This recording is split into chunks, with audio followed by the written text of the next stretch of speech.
That's right, the city of Big Spring has been trying to get a brand new clubhouse and pro shop built. Unfortunately, the contractor they hired kept making bogeys, so the city has decided to take a mulligan and try to find a new contractor. Coming up on CBS 7 News, I'll tell you what they're doing as they try to take a swing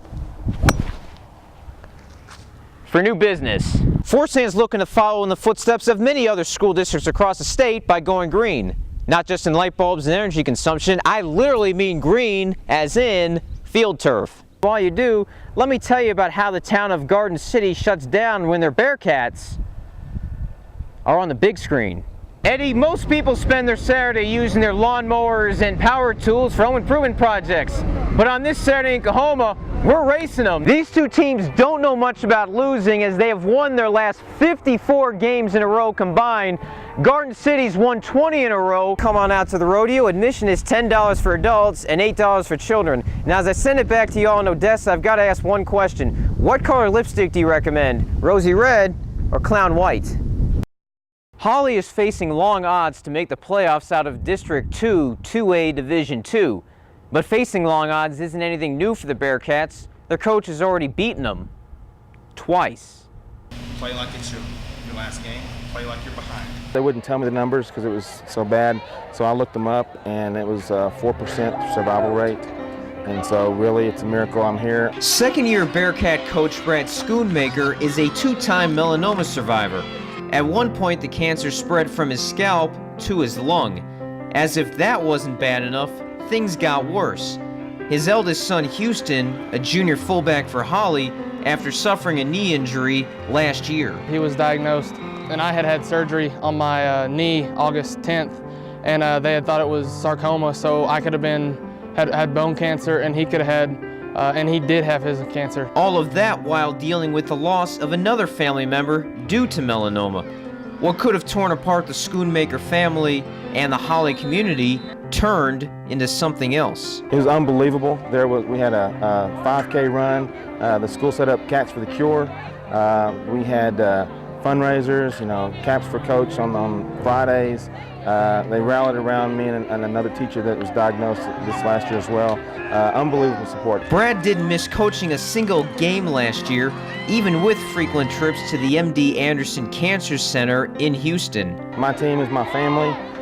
They were always there for me. They were always wanting me to do what I could to get back. Perseverance and my faith, knowing that I'm taken care of and I'm blessed beyond measure, is what got me through that. Houston says what he and his dad have gone through has strengthened their relationship. We were just leaning on each other, and we got ourselves through it. Seeing him out there and him seeing me just gave us so much strength. Him being on the field tonight is one of those things that he was so excited that we're just here together, that kind of gave me strength. It's one of those that whenever I see him on the field or when I saw him on the sideline, that gives me hope and strength to continue whatever I need to do.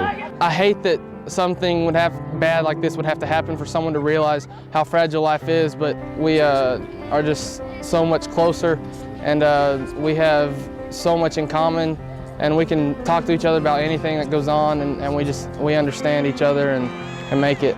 The Schoonmakers say everyone in the 700-person community is learning lessons that can't be taught in a classroom or on the football field. You don't realize how many people care about you until something like this happens, and it just was everywhere. It was unbelievable. Man, it's just one of those things that we just share, and I just hate that anyone would have to go through anything like this to understand that. Reporting from Sweetwater, Greg Sherman, Fox Football Friday. Even though these are exhibition games, there was a little streak with the Division I game. The West All-Stars had never beaten the East All-Stars. Could that streak end? Here are the highlights. Hey, there's legendary six-man coach Sam Adams on hand, and he got to watch a legendary performance by the West. Brandon Capatillo throws a halfback pass, and Paducah's Lonnie Hurd hauls it in for the score, one of two he caught in the game. Later, the Wellman Union grad keeps it on the ground and runs it in for another West touchdown.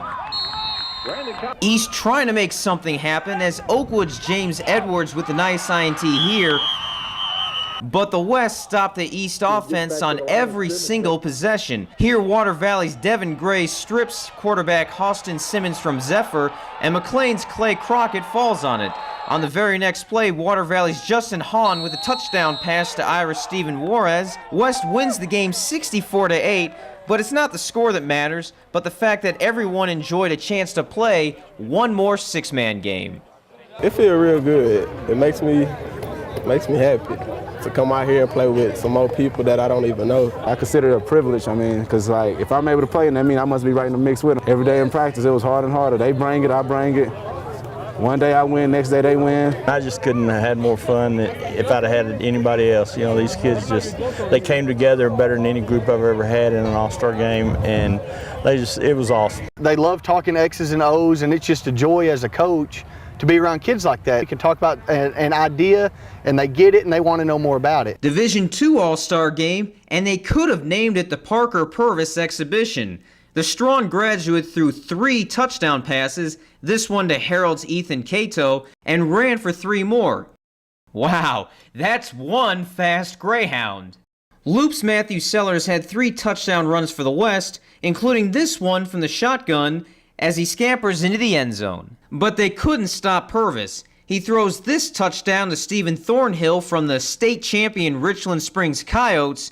East wins this one 66-53. The Texas Six-Man Coaches Association welcomed 2 new members to its Hall of Fame, C.H. Underwood and the late Robert Lee. Underwood is a 1963 graduate of O'Brien High School and in 1972 coached his alma mater to the first six-man state championship. His teams used the first true triple option offense in six-man, known as the O'Brien Veer. Underwood coached several other sports, including basketball, where he won an astonishing 356 games in his career. He's also a noted author, writing 2 books about six-man football, one of which is known as the definitive strategy and playbook for the game. It's always good to be remembered by your peers in a positive way, as well as those that played for you. When you really think about it, the ones that played for you are responsible for everything that happened anyway, so it's been a blessing to be a part of their accomplishments, really. Robert Lee coached for 23 seasons for 5 different schools. His 189 wins ranked 9th all-time in six-man. He also is known for pioneering the six-man version of the spread offense. He would tell you that it was real tough, and he didn't think the coaching part was that glorious and glamorous, but I told my dad, I said, good gosh, I said, you lied to me about it not being fun and stuff. You're out there acting just like a kid. And this was when he was in his upper 60s then. They're legends in this sport, and deservedly so. They are what six-man is, and has set the stage for everybody else. Congratulations to both gentlemen. Now, if you'd like to check out some six-man action for yourself, there'll be 2 tournaments going on the first weekend of the season on August 27th, one in Hyco outside of Stephenville, the other in McCamey. Reporting from Wolforth, Greg Sherman, High School Spotlight. At quarterback, a 6'4" junior from Big Spring, number 17, Ryan Tannehill. It's been exciting for all of us, especially the ones that have known Ryan as he's growing up here. Having the success he is having right now at A&M is really big for our town and our school. Known what a fine young man he is.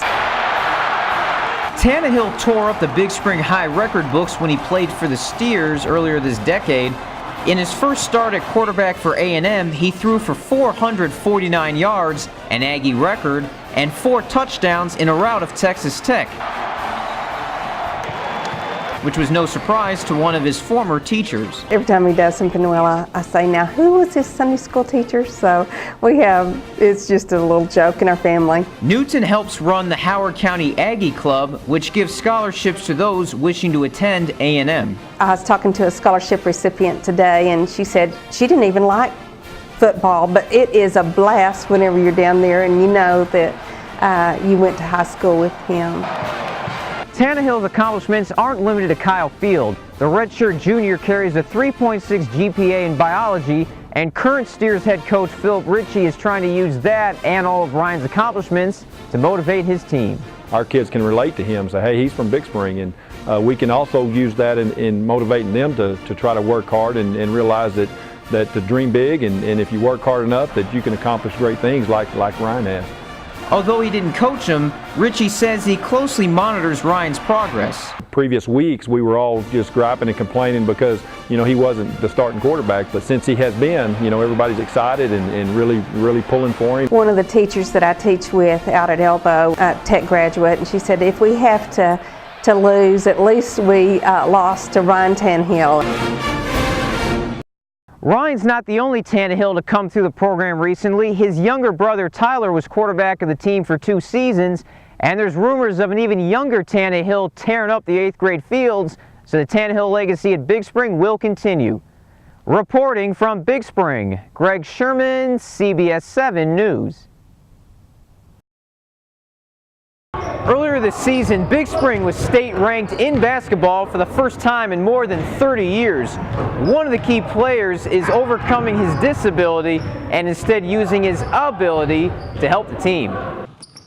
You look at him, you wouldn't pick him first on the playground for a game, but he's very basketball smart, has a high IQ. Senior Luke Adams, number 31 on your screen, led the Steers to their first district title since 1992 last season, and to their first state ranking since the 1970s this season. In the past years at Big Spring, they've not, been used to winning, and I think, we're really accepting that attitude. I think, once you have that mindset to win, I think it's really hard to stop. He set a school record with 11 assists in one game this year, and he is playing with an extra piece of equipment known as a cochlear implant. I was born deaf. The problem for me is just to really just stay in contact with the coach, always look at him, and I have to use my eyes more than your ears. Steers' first-year head coach, Cliff Thompson. He works on his game so hard. He'll work out 2 or 3 times a day outside of our practice. He just has a love for the game. Luke says his disability becomes an advantage on the road in a hostile environment. Kind of a blessing in disguise, really. It's helped me basically block out, just concentrate, focus better. I would definitely say it's to my advantage. An advantage that could lead to him playing Division I ball next year. If the last name Adams sounds familiar, well, it should. His dad, Mark, coached Howard College to the National JUCO Championship last year.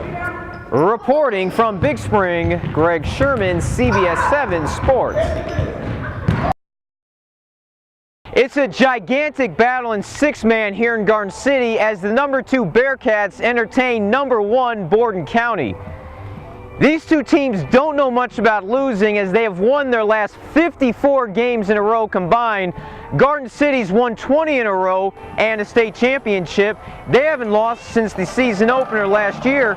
Meanwhile, the Coyotes have won 34 games in a row, a pair of state championships, and they haven't lost a game since 2007. It's also a matchup between the number 1 offense in 6-man with Garden City and the number 1 defense in 6-man with Borden County. Something's got to give, and someone's going to lose their first game in a long time. Should be a classic battle tonight here at the Garden. Big Spring hoping to pull off a classic upset against the number 1 team in 3A. Let's go down to Brownwood and check in with Paul Lawrence.